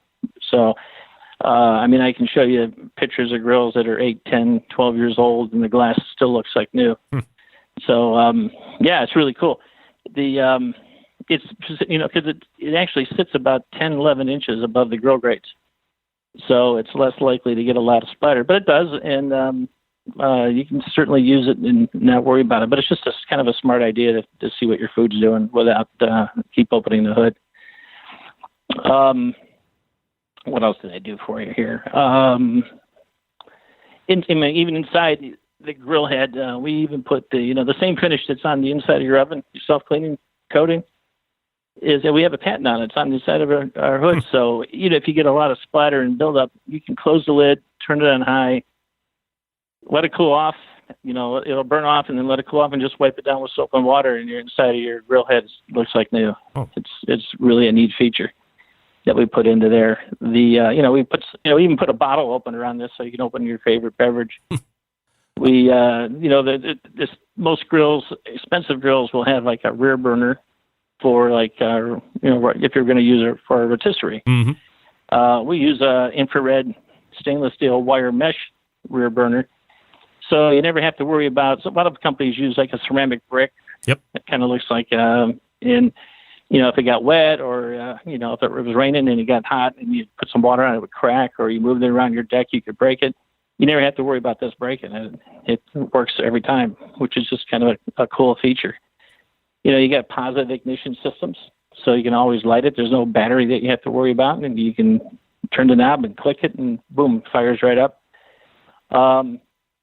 We haven't even talked about the cooking of it yet, but these are just all kind of smart-friendly features. The chefs wanted like a drawer, like a storage drawer that they can put recipes or their extra tools in. So we incorporated a storage drawer on the front of it, so you can pull it out, and boom, everything is right there.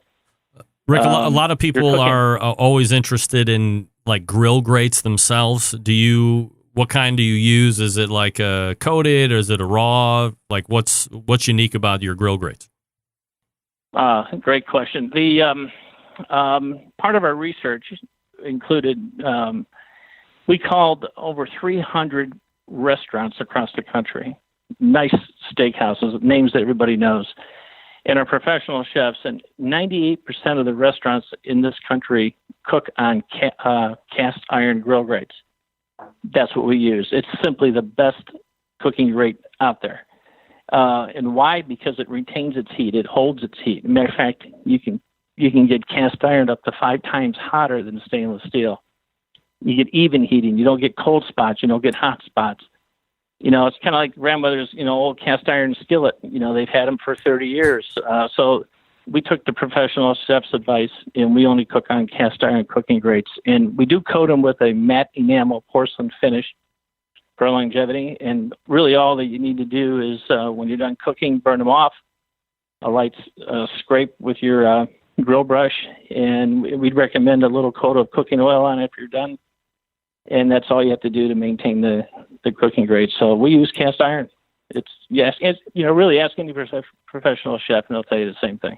Rick, one of the things when I was looking at it was you seem to have a unique, I'm trying to figure out the best way to term this, but heat or built-in zone cooking on the unit itself, if I'm saying that right. That's correct. The grill does a couple of different things. Number one is we have a technology in the grill that we call Grill Smart. And what Grill Smart does, it's a technology that takes away the grease and oil and fats away from your food, drains down into the front of the grill into a collection cup on the left side panel underneath the left side shelf. So what you're doing is that all that excess grease and oil that normally would go down inside the grill is now being carried away from the grill. So you have less flare-ups, and it's really unique and different, and it's a healthier way of cooking. But the grill also has what we call zone cooking, where it's actually hotter in the back than it is in the front. And the best way I can explain it, if you were to, let's say you went out and bought 3 ribeye steaks, all the same size, all the same width, all the same weight, and you wanted to cook 3 of them, and you have somebody that wants a medium well, somebody wants a medium, somebody wants medium rare. On this grill, you can put all 3 steaks on at the same time. 2 minutes on one side, 2 minutes on the other, and when you take them off, put them on a plate, you'll cut the medium well, you'll see there'll be medium well, the medium rare, all at the same time. Because typically what you got to do on most grills is you got to put the medium well on first, wait a minute or two, then the medium, and then the medium rare at the end. So now you can cook all foods at the same time on a Fervor grill. And you're just basically deciding what zone you want to put what meat in order to get it to that internal temperature you're shooting for. That's basically correct, yeah. What's really cool, Greg, is the where the burners are positioned. They're positioned very close to the grilling grates, and what that does is you use less BTUs now than you do on a typical grill. Most grills burners are 15,000, some are even 18,000 BTUs. Our burners are only 10,000, but our burners are about 3 inches away from the grill grate. So what that does is saves you about 25-30% in fuel cost that you normally spend on a grill, which again is another smart feature. But because the cast iron gets so hot, you can actually turn your burners down to like a medium heat, and you can still sear a steak perfectly. Get the sear marks on it. Cooking in the middle zone with no problem. Rick, from a product or a model's standpoint on the Fervor grills, how many do you offer, and what are those price points at? Sure. Well, we started with 4 models. There's 2 models that are 26 inches wide, 132 and 138. The 2 smaller ones, one is a nice red color. If you go on the website, you can see it. It's a beautiful looking grill. That grill is designed to sell at $7.99 retail. Then we have the same size grill, but in a stainless steel version. It also comes with the rear lights inside the cooking head and a side burner. That's a $10.99 grill. And then when you go to the 36-inch or the 32-inch, that's a $13.49, and the big guy is $15.99 at retail. And those are all stainless steels, the higher end ones. All stainless, yeah. Yep. Absolutely. Mm-hmm. From a dealership point of view right now, how well covered is the Fervor brand right now? Well, it's fairly new. This is really only our second full year with the Fervor grill. We see Alfresco Home. We have a dealer network of over 500 dealers across the USA, and of those dealers, a portion of them will carry the Fervor product. Because we call them specialty stores. These are stores, you're not going to find this grill at a mass merchant. Mm-hmm. It's not there. That's not who we are, and that's not who we sell to. We cater to the small mom and pop stores. We give them a product that you'd be proud to own, and we give it to them, and we with our service and our warranty and so forth, and how we stand behind it. You get that through Alfresco Home, and it's. Because once you get over a $5.99, $6.99 grill, there's a big void between $7.99 and say $15.99, and that's kind of where the Fervor grill price point is. Because once you get over $15.99, most grills now are in the $24,000 to $5,000 range. So it's like having a better grill without spending the higher price. Is that something where you could go on to the alfrescohome.com website and like have a find a dealer type of a search? Yes, absolutely. All right. So we have a whole nother cooker to talk about, but I'm 100% out of time, Rick, because we're trying to build a little background and then talking about the Fervor Grill too. So why don't we go ahead and schedule another segment coming up here, and we'll talk about that Fornetto oven, which is absolutely attractive and awesome all at the same time. But I really appreciate the time tonight, and I appreciate you coming on. Nope. You're welcome. We'll do it again. All right, there he is. Thanks for having me. It's Rick Baker. Alfrescohome.com. He's the sales and company brand manager for Alfresco Homes. Check out those grills. Really cool. I'm going to be putting one together. That's right. I said it out loud. I'm going to be putting one together. So you may or may not ever see it. We all know how handy I am. Again, that was Rick Baker. Thanks to Rick. And I agree with Scott. Fornettos are really impressive looking. Absolutely. Chops Power Injector System, folks. The NBBQA 2015, 16, and 17. Barbecue Tool of the Year. 3 awesome sizes to fit your injecting needs. Number 1 is the half-gallon Chops Power Injector System, designed for competitions or to pump up the backyard warrior. Easy to use. Clean it, fill it, pump it, away you go. If you just have one brisket or pork shoulder to do, you don't need to fill it all the way up. Just put in what you need. It uses it all. It comes with 14-gauge needles, 2 replacement plastic needle adapters, 3 plug screws, and a needle protector. It's $100 plus you pay shipping. Then you have the 1-gallon Chops Power Injector System. This one is double the size. Some use it for the Memphis and May whole hogs, or maybe you're cooking 10 shoulders to get a perfect one. This one comes with the same amount of stuff as the first one. It's $120 plus you pay shipping.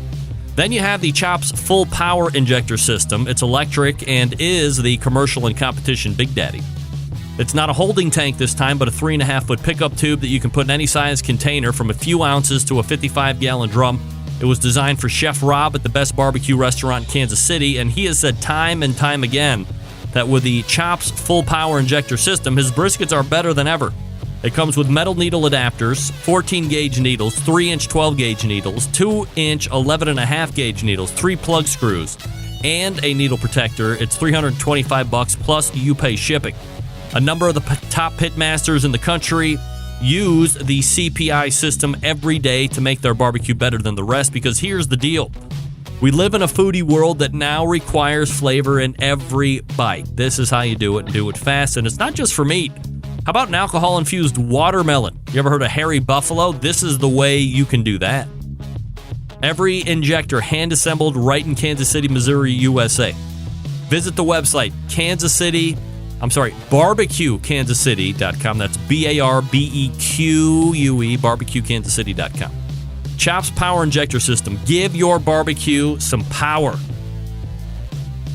All right, we're back with Tim Schopp right after this. Stick around. We'll be right back.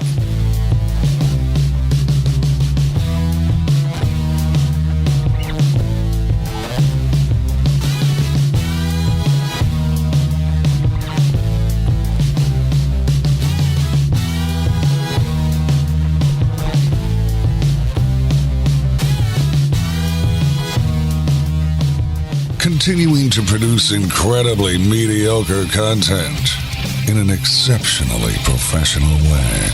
You're listening and watching the Barbecue Central Show. Once again, here's your host, Greg Rempe. All right, the biggest name in pork is bringing you great opportunities this barbecue season. Get smoking with Smithfield and their Committed Cooks program. Learn more at smokinwithsmithfield.com. Again, the website Smokin, S-M-O-K-I-N, smokinwithsmithfield.com. Go to the website. They're taking up to 500 committed cooks. You pay $20, you're going to get over $100 worth of stuff back. Hats, T-shirts, all the good stuff. Don't worry about it. Well worth it. Thanks to Smithfield. My next guest is the reigning Barbecue Ambassador Award winner of the KCBS last year, and I would argue that few other folks are doing what this guy does, both from a team aspect and to promote barbecue contests, not only in his state, but his surrounding states as well. He also happens to be a great competition cook to boot, giving us a heads up on a contest that's coming up here shortly. The Green Bay is the pitmaster of Tim's Full Belly Deli. Tim Schopp joining me here on the show. Tim, how are you, buddy? Pretty good. How are you, Greg? Absolutely fabulous, Tim. Appreciate you making time tonight. We're talking about specifically the Golden Ribbon the Gold Ribbon Barbecue Fest of Greater Green Bay. What's the heads up? What's the 411? What are we looking at right now? Well, it's the second leg of the Barbecue Superstore Wisconsin Triple Crown, which is Masters in May, which we held the first week in May. Yep. This Gold Ribbon Fest, which is July 14th to the 16th, and Death Door Barbecue, which is, I believe, August 22nd through August 24th. All three are double competitions. Wow. So you're actually cooking a total of 6. A total of 6. You sign up as long as you cook 4 of them. You take your top 4 scores. Some guys are cooking 6, of course. Take your top 4 scores, and the top 10 in total cumulative points share $6,000 extra in a 7th award ceremony sponsored by the Barbecue Superstore. We had almost 60 teams at Masters in May.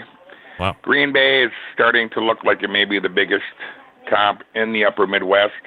We have 55 paid, 15 confirmed, and more signing up every day, and it's becoming as you were talking before, a group of legends. We have Sweet Baby Ray Dave Raymond will be cooking with his nephew, Deuce Raymond, at Deuce is Wild. Scotty Johnson, Cancer Sucks, will be cooking with Dr. Barbecue Ray Lampy. And, of course, we've got, last year we had 7 of the top 10 teams in the country there. It's looking like we have 7 or 8 coming now. Do you have a cap set for that competition, Tim? Yeah, 300. It's being held this year. Wow. And I mean that. It's a fundraiser for Golden House, which is a domestic abuse advocacy center for families, kids, men, women, whatever. Last year, we had a double there, 60 teams and 61 teams. It's quite the weekend show. We raised over $200,000 for it. This year, we received a Smithfield grant for Masters in May and a Smithfield grant also for Green Bay. There's going to be the Great American Cookout's going to be there. Darren will be doing Smithfield demonstrations. Smithfield reps will be there. They're going to be handing out ribs to the public. There's going to be a rib eating contest, a chicken wing eating contest. There's kids queue. It is a barbecue Super Bowl. The event's held at the Brown County Fairgrounds. Electric water, big campsites, picturesque, sitting up on a cliff above the beautiful Fox River. It's gorgeous. It's about a mile and a half away from the stadium. The only reason we didn't have it at Lambeau Field this year is because the greatest football venue in the world is building on and adding on to, and there's some construction going on there. But between the 3 of them, with the Smithfield grant and everything, the 3 of them the purse is well over $90,000. Wow. Green Bay is $35,000 plus, and we are also having a SCA steak cook-off there, and it's a great show. And as I said, we've got teams coming from, I believe, 17 or 18 states. In fact, Chad Ward signed up today with Whiskey Bent. We got teams from Florida, Virginia, Oklahoma, Texas, from all over the country. And they've come back year after year. There's over 100 volunteers. It's a great venue, and it's very cook-friendly. You can fit 300 teams there if they were to sign up? Easily. We'd love to see 100, but 75 would be nice. Wow, no doubt. I mean, we went. This is the 4th year of the contest. The first year was held in the park on the river. We put 42 teams in. We only wanted 25. We ended up with 42.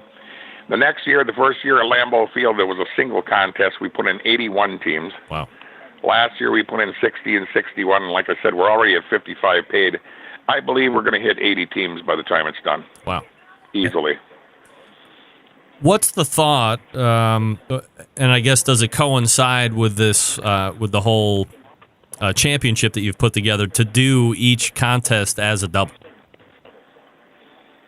We're if you follow the rules and regulations of the Smithfield grant and you see the things that Sterling's trying to do with the guinea pig and stuff like that, we built Wisconsin barbecue in the last 4 years from 4 contests to 18 or 19. We did that by putting on new teams. But these new teams, they're hesitant when they see 40-foot trailers being pulled by $70,000 dualies and $10,000 smokers moaning on the back. Of course. We're trying to make it cook-friendly. And, you know, if you don't have to move your truck or drive 500 miles, you save a lot of money. We give a discount for signing up for the second comp. There's a lot of teams here in Wisconsin and our northern Illinois guys and people of the posse that, you know, we're having a contest this weekend, and several of us are paying for new teams' meet or paying their entry fee to get them started. And I feel the doubles. And, I mean, I'm 63 years old. Believe me, they're hard on me. But they're a lot cheaper also. I mean, I'd rather do 10 doubles than 20 singles. Well, I guess if you're a new team and you're up in your neck of the woods, easy way to get 6 competitions under your belt over the course of, 3.5 months, I guess. Exactly. And I mean, we have a Wisconsin barbecue championship that pays money in trophies, and that's what you need is 6 competitions to qualify. And I mean, as I said, we have a contest this weekend coming up called POORQ, P-O-O-R-Q, and it means just that. Now imagine a contest with 40 teams, KCBS, Jack Draw, Royal, Invite, the whole works, and you're in a campground, electric, water, the whole works, and your entry fee is $85, and it includes your camping. Wow. Grand champion gets $5 and a pair of Mardi Gras beads with a little plastic thing that says POORQ.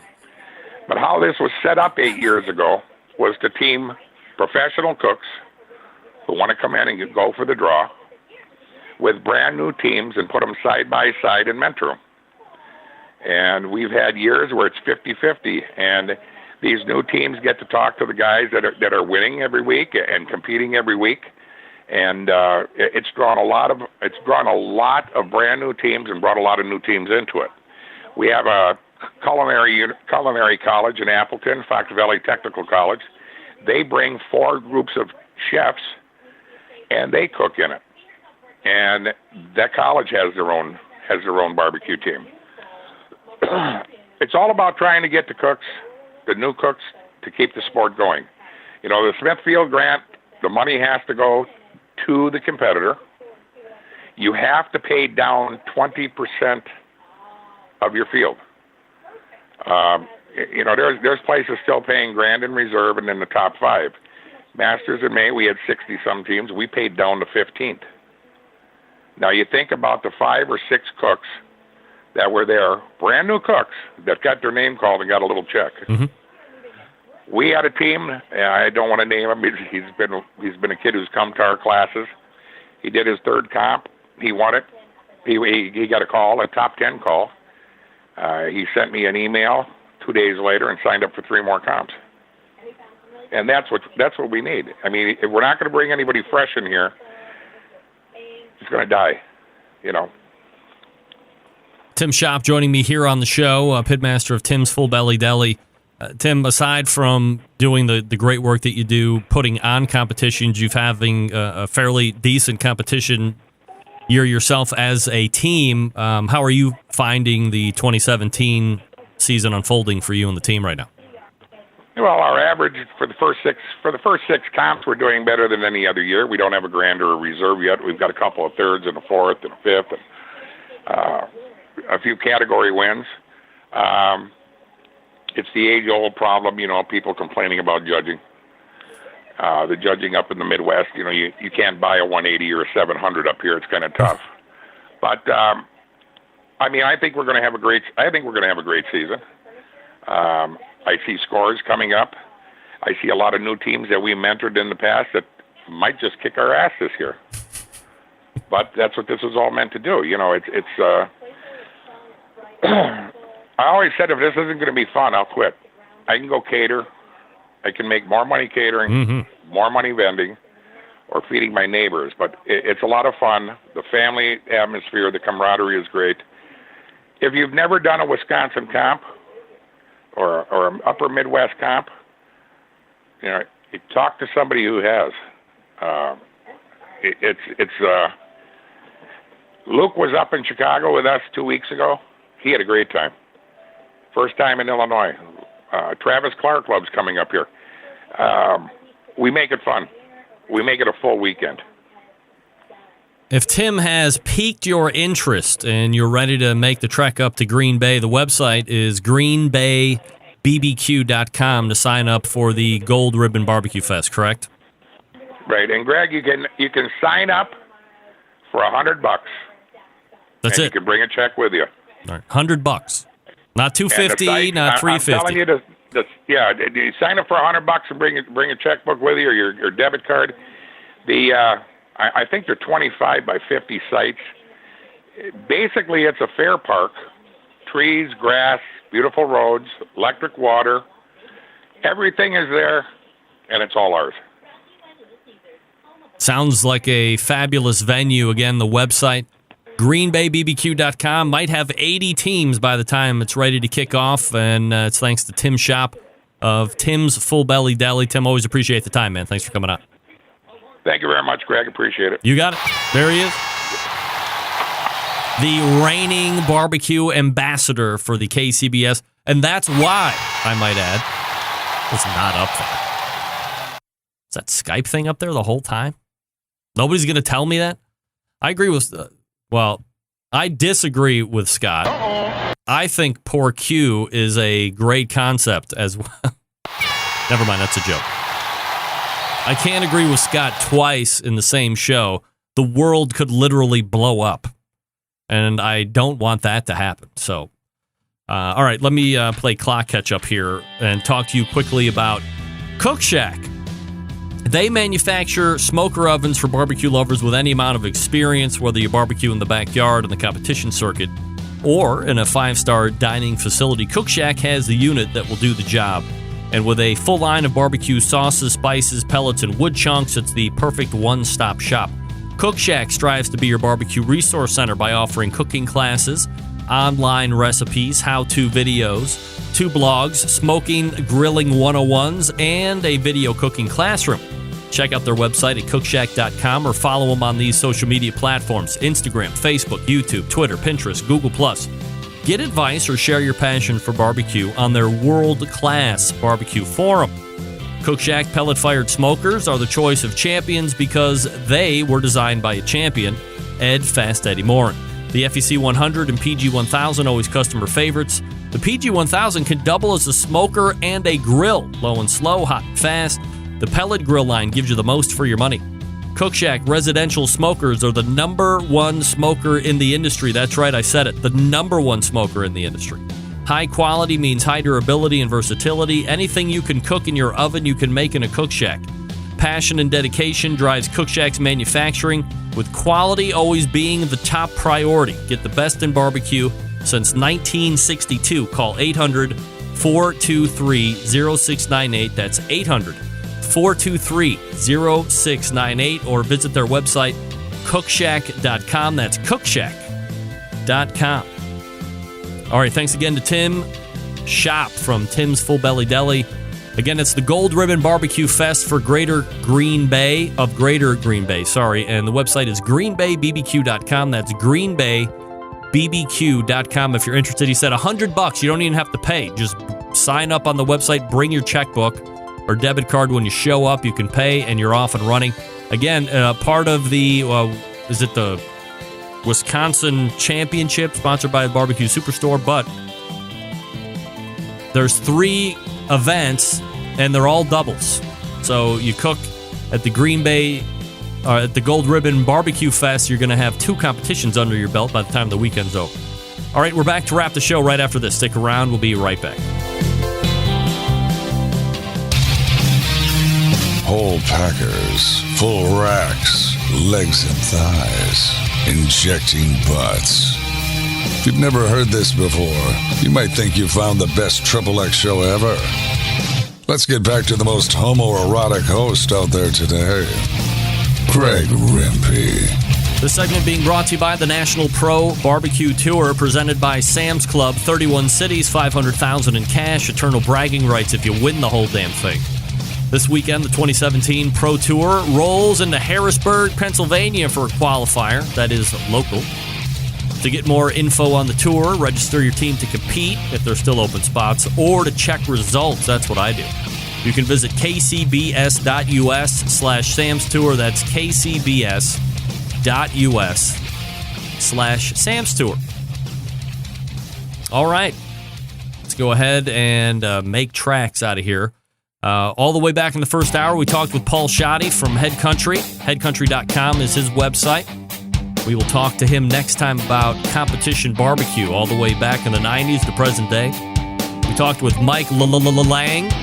Get it from Another Pint Please. That's anotherpintplease.com. We're on the Twitter at AnotherPintPLS. A lot of talk about Weber, how he shoots videos, how he edits videos, and, of course, the Weber Summit Charcoal Grill as well. We've both noticed that barbecue restaurants becoming more and more prevalent here in the Buckeye State, especially in our respective cities. Second hour, Rick Baker. Hey, Rick Baker from alfrescohome.com. The Fervor Grill is what we talked about mostly. Fornetto Oven will be next conversation. Check it out on the web if you want to have a little precursor. ForNettoOven.com. And helping me close the show tonight was Tim Schopp from Tim's Full Belly Deli, talking about the Gold Ribbon barbecue of Greater Green Bay. Big show already planned for next week. Looking forward to that. September 11th, 2001. I will never forget. Again, thanks to Doug Scheiding from Row Cookers for helping me secure Paul Schatte in the first hour. Until next Tuesday at 9 p.m. Eastern Standard Time, this is your program host and proud U.S. American, Greg Rempe. Good night now.